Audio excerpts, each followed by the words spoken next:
pagi hari ini saya mau bicara soal there is no growth in comfort zone, Bapak Ibu. Ya, zona nyaman tuh apa sih? Zona nyaman tuh adalah zona di mana kita tuh merasa kayak nyaman gitu ya. Aduh, kayaknya males banget deh untuk melakukan sesuatu yang baru lagi gitu ya. Nah, kemarin saya ngobrol minggu lalu, saya ingat banget sama satu ibu, dia bilang gini, Bu Silvi, sebenarnya zona nyaman saya ini tidak nyaman katanya. Ya, apa sih artinya zona nyaman tidak nyaman? Ya artinya sebenarnya hidupnya nggak nyaman-nyaman banget gitu. Ya mungkin masih ada yang harus dipersiapkan, mungkin harus ada tagihan yang harus dibayar. Ya mungkin Bapak Ibu juga ngerasa kayaknya bisnis atominya belum terlalu berkembang, tetapi rasanya nyaman aja gitu ya. Nah, saya belajar Bapak Ibu, ya satu quote yang dari kemarin tuh nempel terus di kepala itu ya itu, nggak ada pertumbuhan kalau kita tuh nyaman Bapak Ibu. Berbahaya banget sama yang namanya nyaman. Ya, saya sendiri Bapak Ibu di Atomi, saya itu mulai dalam kondisi tidak nyaman. Ya, kenapa saya bilang tidak nyaman? Karena saya sendiri saya lagi nggak punya penghasilan. Biasa saya itu pegang uang sendiri, Bapak Ibu mau belanja apa juga saya bisa gitu ya. Tiba-tiba saya itu eh, nggak punya penghasilan gitu. Nah, karena saya tidak punya penghasilan, nggak nyaman kan buat saya kan. Nah, karena tidak nyaman, saya tuh mencari. Ya, saya tuh modenya tuh mencari apa yang saya bisa kerjakan. Nah, waktu itu yang ada di depan mata saya tuh adalah Atomi, Bapak Ibu. Karena mata saya adanya Atomi, ya sudah. Saya percaya apapun yang di depan mata saya harus kerjakan dengan sekuat tenaga gitu kan ya. Jadi saya makanya waktu di awal Bapak Ibu, saya mengerjakan bisnis Atomi, walaupun sulit gitu ya, nggak punya kenalan, saya juga nggak tahu gimana, nggak ada upline terdekat, produk juga saya belum paham, tapi keinginan saya untuk berhasil itu besar karena saya tidak nyaman. Ya, nah akhirnya makanya saya membangun bisnis ini di awal itu dengan satu kata Bapak Ibu, speed, kecepatan. Ya karena tidak nyaman gitu ya. Nah, tetapi Bapak dan Ibu, setelah tidak nyaman, bayangin dong Bapak Ibu, saya tuh biasa tuh nggak punya penghasilan loh. Ya tiba-tiba saya dapat penghasilan bisa mulai dari 2 juta, 4 juta sebulan, 7 juta sebulan, 10 juta sebulan, 20 juta sebulan, 30 juta sebulan, naik, naik, naik, naik, dan naik terus. Ya tiba-tiba saya tuh jadi nyaman. Ya ibaratnya, kalaupun saya satu hari tidak mengerjakan bisnis atau Bapak Ibu, ya ibaratnya hari ini saya mau healing deh, saya hari ini mau pergi liburan, omset saya Bapak Ibu itu pasti masuk. Ya masih ada PV yang masuk. Kalau dulu Bapak Ibu, saya tuh sempat mengalami masa-masa di mana kalau saya nggak ngapa-ngapain, nggak ada PV Bapak Ibu. Ya, oh ya, nggak ada PV sama sekali gitu ya. Jadi ibaratnya, sebentar.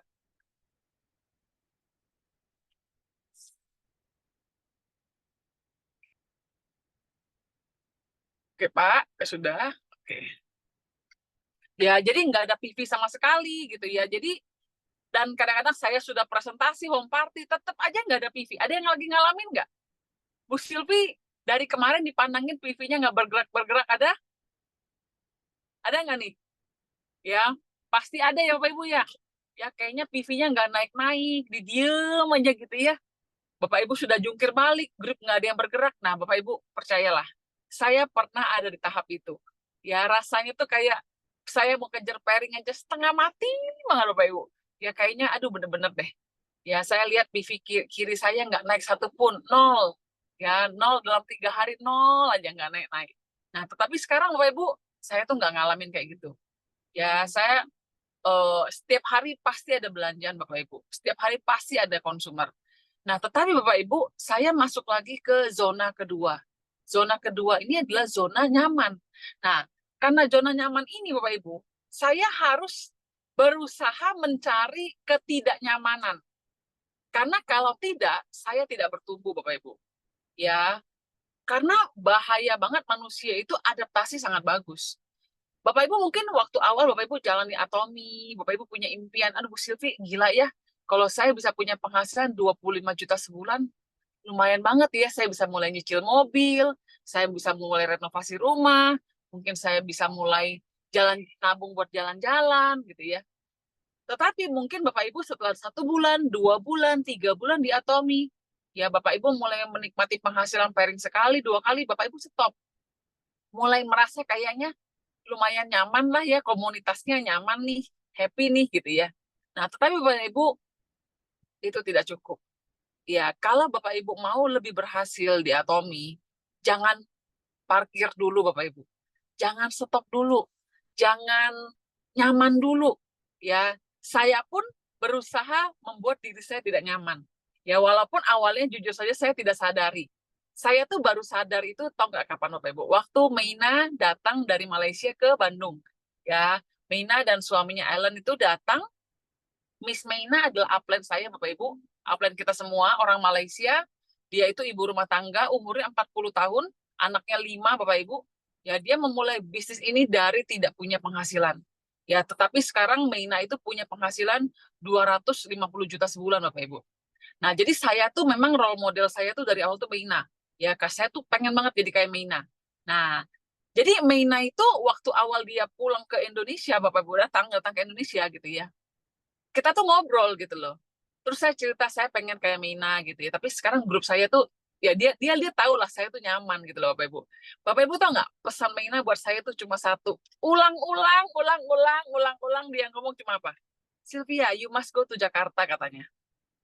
Oh ya oke okay, gitu kan ya. Ya oke okay, Meina gitu ya. Tetapi itu tidak bagi saya tuh ya nantilah gitu. Saya pasti ke Jakarta tapi sekali-sekali gitu ya. Sepanjang perjalanan dia ngomong lagi, Sylvia, you must go to Jakarta gitu. Jakarta apa maksudnya Jakarta tuh potensinya besar gitu ya. Saya masih nggak nangkep Bapak Ibu. Lalu pada saat dia mau pulang, dia bilang lagi, Sylvia, you must go to Jakarta. Saya bingung kenapa ya dia ngomong terus ya. Saya mesti ke Jakarta Bapak Ibu. Ya, Bapak Ibu tahu dia sudah sampai ke Jakarta waktu itu, dia WA saya lagi malamnya. Sylvia, thank you ya katanya sudah temenin saya di Bandung. Kapan kamu mau ke Jakarta? Saya bingung ya kenapa ya upline saya suruh saya ke Jakarta terus ya. Nah, tapi karena Bapak Ibu terus waktu itu saya mau ulang tahun, Papa Mama saya datang ke Bandung, saya bilang nanti Meina tunggu Papa Mama saya pulang ke Palembang, saya akan ke Jakarta. Dia bilang itu perkiraannya sekitar kapan? Saya bilang sekitar awal Agustus. Oke katanya. Bapak Ibu tahu nggak? Awal Agustus Meina WA saya lagi. Sylvia, when you go to Jakarta? Ya, aduh, Bapak Ibu, saya tuh nggak nyaman banget. Ya, kenapa? Karena selama ini kan saya kan jadi upline nih Bapak Ibu ya. Saya jadi upline, hidup saya nyaman gitu ya. Saya bisa suruh-suruh dan lain saya ibaratnya, ayo kamu ke sana ke sana. Saya sendiri nggak ada yang monitor Bapak Ibu. Tiba-tiba dong ada satu upline yang nanya terus, Sylvia, when you plan to go to Jakarta? Akhirnya Bapak Ibu saya jawab, ya udah Mina saya akan ke Jakarta tanggal sekian. Ya, terus dia bilang kalau pergi ke Jakarta jangan sendirian, harus bawa tim. Oke, saya bilang gitu ya. Bapak Ibu, saya memulai perjalanan saya ke Jakarta itu tanggal awal Agustus. Ya, awal Agustus kalau nggak salah tanggal berapa ya, ingat nggak ya? Lupa deh gitu ya. Bapak Ibu tahu nggak? Ke Jakarta itu di awal itu masih nyaman nggak nyaman gitu ya, karena ada grup Bapak Ibu. Ada grup gitu ya, ada grup. Jadi kayaknya ibarat sama aja lah, cuma pindah ke lokasi aja dari Jakarta ke Bandung. Ya ada grup, jadi maksudnya ada kerjaan gitu loh. Ya ada kerjaan dan kayaknya masih banyak yang bisa saya kerjakan. Jadi masih waktu saya bikin schedule Kamis, Jumat, Sabtu ke Jakarta, ya saya itu penuh schedule-nya dan saya merasa oh ya udah ini mah sama aja kayak saya ke Bandung gitu ya. Lalu Bapak Ibu, saya pulang, saya laporan ke Meina, lalu dia tanya lagi, kapan lagi kamu mau ke Jakarta? Saya bilang, iya nanti saya akan ke Jakarta, saya akan atur. Bapak Ibu, minggu lalu saya ke Jakarta lagi Bapak Ibu. Saya ke Jakarta lagi, tapi saya mulai dari Bogor, ya. Nah, waktu saya di Bogor itu Bapak Ibu, saya presentasi itu ada wakil wali kota Bogor Bapak Ibu. Ya namanya Kang Dedi. Saya ini kan nggak tahu ya, saya tuh tidak pernah presentasi di depan ada pejabat gitu Bapak Ibu. Jadi saya tuh ngomongnya berepetan banget, mana harusnya ada slide-nya nggak nyala Bapak Ibu. Itu saya tuh bener-bener deh, teman-teman yang di Bogor pasti ngelihat saya tuh nggak nyaman. Ya rasanya, aduh, kenapa sih nggak yang diundang ibu rumah tangga aja gitu loh. Kenapa sih saya harus berhadapan sama ada pejabat gitu-gitu ya. Tapi untungnya Kang Dedi ini orangnya sangat supel Bapak Ibu, sangat low profile, jadi saya akhirnya bisa blending gitu ya. Nah, itu ketidaknyamanan saya pertama, Bapak Ibu. Rasanya keluar dari comfort zone saya. Saya harus berhubungan dengan orang yang di luar comfort zone. Ya biasanya saya cuma ibu rumah tangga aja, ini tiba-tiba saya harus dengan orang yang lebih up gitu ya. Lalu Bapak Ibu, ketidaknyamanan berikutnya itu apa atau enggak? Tiba-tiba Bapak Ibu di hari Jumat ya, hari Jumat ya, saya tuh ekspektasi saya tuh grup saya tuh ada schedule. Tiba-tiba grup saya tidak ada schedule Bapak Ibu. Waduh, itu nggak nyaman banget. Ya nggak nyaman banget, rasanya kayak gue ngapain di sini ya, kok nggak ada kerjaan gitu ya. Saya ada janji lagi jam 2, tapi sebelumnya saya udah nggak ada janji Bapak Ibu. Ya bisa nggak saya berleha-leha ke mall, jalan-jalan? Bisa. Tapi Bapak Ibu, perasaan tidak nyaman itu membuat saya tuh berpikir, oh berarti saya ini harus sponsori orang lagi di Jakarta, di Bandung, untuk saya bisa punya grup yang lebih besar lagi Bapak Ibu. Nah, akhirnya Bapak Ibu di Jakarta itu Bapak Ibu, saya di food court, akhirnya Bu Vivi datang samperin saya, ya. Dan waktu saya udah tunggu Bu Vivi itu selesai saya ngobrol Bu Vivi, saya masih ada jeda waktu. Saya lihat siapa ya di Jakarta ini saya bisa prospek. Nah, karena saya tidak dapat schedule di Jakarta Bapak Ibu hari Jumat itu, yang saya lakukan terpaksa Bapak Ibu, tahu nggak ngapain? Saya menghubungi teman-teman lama saya Bapak Ibu. Saya WA mereka satu persatu. Harapan saya minimal saya dapat janji deh. Jangan sampai rugi banget kok ke sini nggak ada janji. Ya akhirnya Bapak Ibu saya WA satu-satu teman lama, teman kerja dulu, dan nggak ada yang reply, kurang ajar nggak? Ya nggak ada yang reply. Ada juga yang reply bilang apa? Maaf Ci, Sil kamu sekarang di Atomi ya. Sorry deh aku nggak tertarik gitu loh. Waduh, saya digituin loh. Ya ada lagi satu teman lama juga, dia bilang apa? Saya bilang, kamu sekarang sibuk ngapain gitu kan? Terus dia bilang, oh saya masih ngerjain apalah gitu. Terus dia tanya, kamu di Atomi ya? Saya bilang, iya. Saya bilang gitu, yuk kita ketemuan yuk. Enggak deh kalau Atomi. Waduh, Bapak Ibu, saya sudah lama banget nggak membuka daftar nama pribadi dan harus menghubungi orang-orang dulu gitu loh. Kalau inget ego itu Bapak Ibu, rasanya saya tuh pengen, udahlah income gue juga dulu lumayan, sekarang ngapain? Saya harus menurunkan gengsi saya untuk mulai lagi menghubungi daftar nama lama gitu ya Bapak Ibu ya. Belum lagi dicuekin, saya tuh jadi ngerasa kayak orang baru lagi gitu loh. Dan perasaan ini Bapak Ibu, sudah 2 tahun tidak saya alami Bapak Ibu. Ya, dan itu tidak nyaman. Tapi Bapak Ibu tahu nggak, gara-gara tidak nyaman itu Bapak Ibu, saya mulai keluar. Ya, saya jadi Sylvia yang baru lagi Bapak Ibu. Ya, dan akhirnya waktu itu di food court saya lihat ada orang ada satu cewek Bapak Ibu, dia lagi jualan di situ. Ya, dia lagi jualan di food court. Masih muda Bapak Ibu, umurnya perkiraan saya 20-an lah. Ya, saya lihat oh cantik nih anaknya nih, ya. Terus saya lihat oh ternyata dia ada kembarannya gitu ya, lagi duduk ada mamanya juga. Saya udah incer terus, saya bilang sama Bu Vivi, aduh pokoknya gue nggak boleh pergi sebelum saya ngobrol sama anak ini gitu ya, sama mamanya nih. Saya putar otak gimana ya cara ngomong, udah lama nih Bapak Ibu kan nggak prospecting ya, udah lama nih.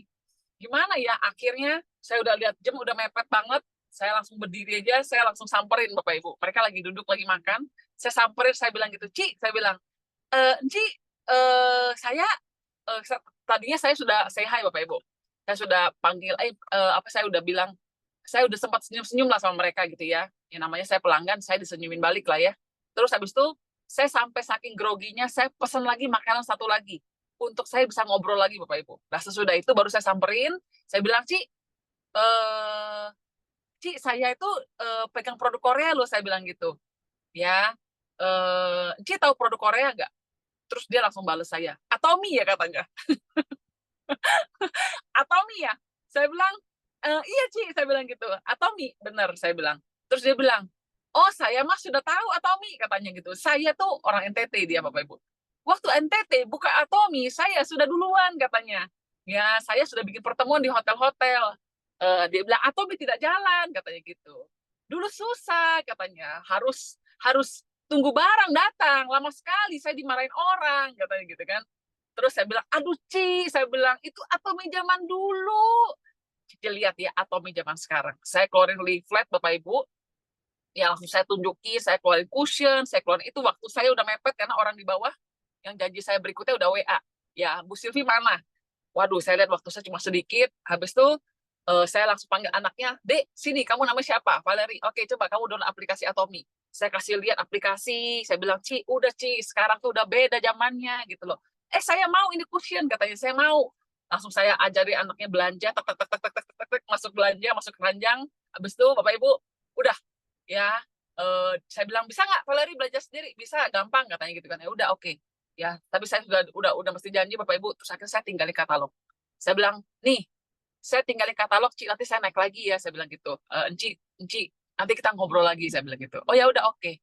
Masuk keranjang belanja Bapak Ibu 44.000 PV ya.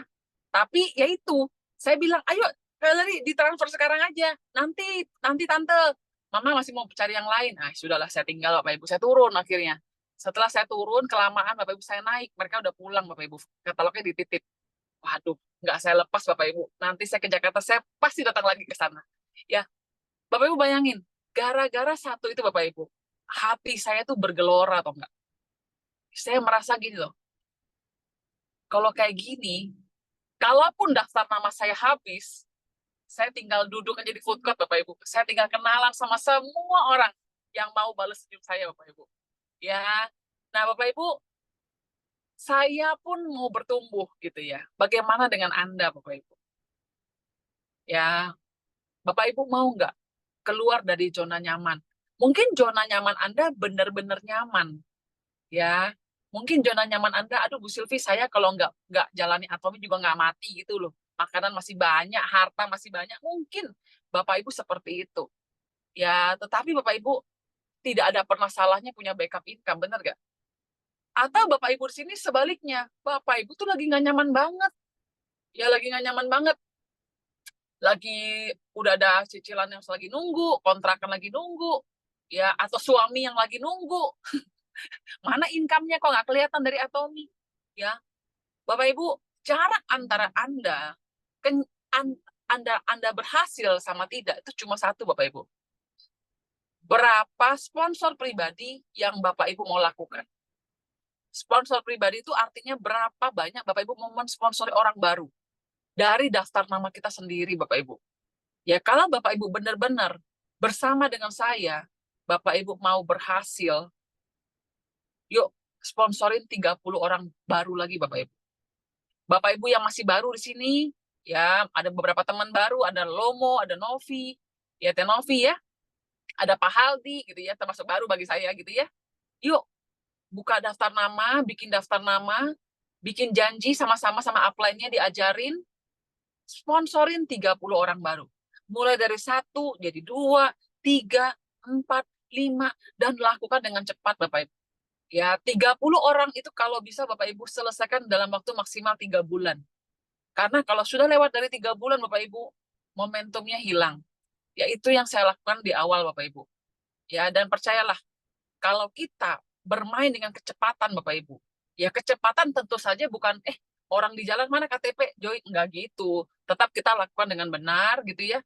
Tapi dengan kecepatan kita bertemu orang setiap hari, kita kontak orang setiap hari Bapak Ibu, pasti hasilnya ada. Ya, oke, keberanian. Saya nih pengen banget punya Sylvia kayak Bu Sylvia, keberanian. Bu Tati, saya ini penakut, Bu Tati.